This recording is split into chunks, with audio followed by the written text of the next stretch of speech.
Pandian stores அடுத்த வர எபிசோடில் பார்த்தீங்கன்னா, பழனிக்கு வந்து அவங்க அண்ணனுக்கு வந்து புதுசா கடை ஓப்பன் பண்ணி தரப்போறாங்க.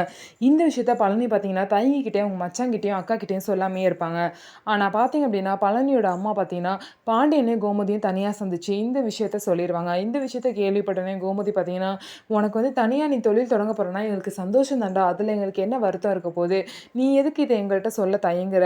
அம்மா விட்டு சொல்ல வச்சிருக்கியே! நீயே எதுவா இருந்தாலும் இனிமே எங்கள்ட்ட வந்து சொல்லு. இந்த மாரிலாம் பண்ணாதன்னு" சொல்லிட்டு கோமதி பார்த்தீங்கன்னா, பழனிக்கிட்ட சொல்லிட்டு போறாங்க. அதுக்கப்புறம் பார்த்தீங்க அப்படின்னா, சுகன்யா வந்து கோமதி கிட்ட, "நீங்க வந்து அவங்க கடை தொறந்ததுல ரொம்ப சந்தோஷப்படுறீங்க. எனக்கு ரொம்ப சந்தோஷம் அக்கா" அப்படின்னு சொல்றாங்க.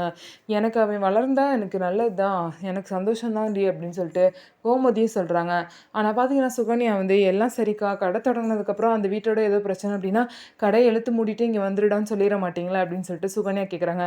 "நான் எதுக்குடி இந்த மாரிலாம் சொல்ல போறேன்னு" சொல்லிட்டு கோமதியும் சொல்றாங்க. "அவன் நல்லா இருந்தா எனக்கு போதும்" அப்படின்னு சொல்லிட்டு கோமதி சொல்றாங்க. இதுக்கப்புறம் பார்த்தீங்க அப்படின்னா, பழனி வந்து இத பத்தி பாண்டியன் கிட்ட பேச போறாங்க. ஸோ இவ்ளோ நாளா பார்த்தீங்கன்னா, பாண்டியனுக்கு வந்து ரொம்பவே வந்து முதுகெலும்பா இருந்து உதவி செஞ்சது எல்லாமே பழனி தான். பழனி இல்லாம அவர் எப்படி கடைய நடத்தப் போறாரு அப்படின்னு சொல்லிட்டு பார்க்கலாம். ஸோ பழனிக்கு புது கடை தொடங்குனதுக்கப்புறம் சுகன்யாவோட ஆட்டம் இன்னும் அதிகமாயிரும். ஸோ என்ன நடக்க போகுதுன்னு சொல்லிட்டு வெயிட் பண்ணி பார்க்கலாம். நம்ம வீடியோ உங்களுக்கு பிடிச்சிருந்தா நம்ம வீடியோவ லைக் பண்ணிக்கோங்க. மறக்காம நம்மளோட சேனல சப்ஸ்கிரைப் பண்ணிட்டு பாருங்க.